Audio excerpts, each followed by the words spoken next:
और उनकी सुधार की और सुख के लिए कामना करें तो हमें उसके बदले में अपने आप सुख मिले।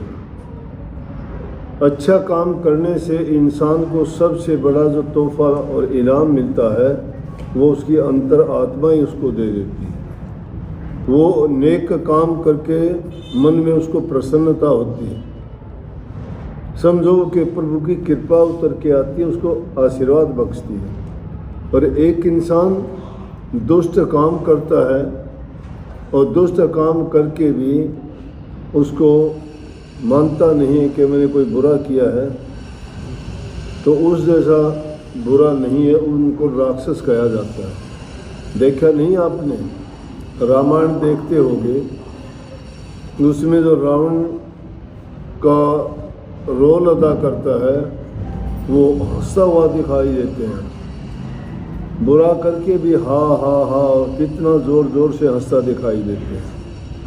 मतलब ये राक्षस आदमियों की पहचान होती है, किसी की बुराई, किसी का दुख दर्द देख के जो इंसान हंसता है, जिसके पर पराई पीड़ को देख के उसके दिल में अगर दया नहीं है तो धर्म के रास्ते पर नहीं है। और जिसके हृदय में ये गुण आ जाते हैं उसको नाम भक्ति करने में ज़्यादा तकलीफ नहीं होती, उसका मन ज़्यादा नहीं भटकता, वो कभी विचलित नहीं होता। क्यों? उसकी आस्था दृढ़ होती है, और आस्थावान व्यक्ति ही भजन कर सकता है। जिसकी आस्था नहीं है वो डावाडोल है। ये दुनिया की चीज़ें जो दिखाई देती हैं ये इंसान को अपनी ओर लुभाते हुए देर नहीं करती और उनकी तरफ बैठ जाता है इंसान। एक तरफ बहुमूल्य चीज़ प्रभु का नाम है जो कभी ख़त्म नहीं होता, दिन दिन सवाई और ज़्यादा होता जाता है, जिसमें तासीरी सुख की, शांति की, सब्र की, सहनशीलता की, दया की, प्रेम की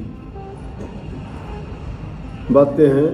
और दूसरी तरफ इंसान इन संसार के पदार्थों की तरफ खींचा चला जाता है, जिनकी तासीर दुख देने वाली, कष्ट देने वाली, पाप से भरी हुई, हृदय को दूषित करने वाली, जन्म को बर्बाद करने वाली। और उन बुराइयों में जो लग जाता है वो अपना जीवन बर्बाद कर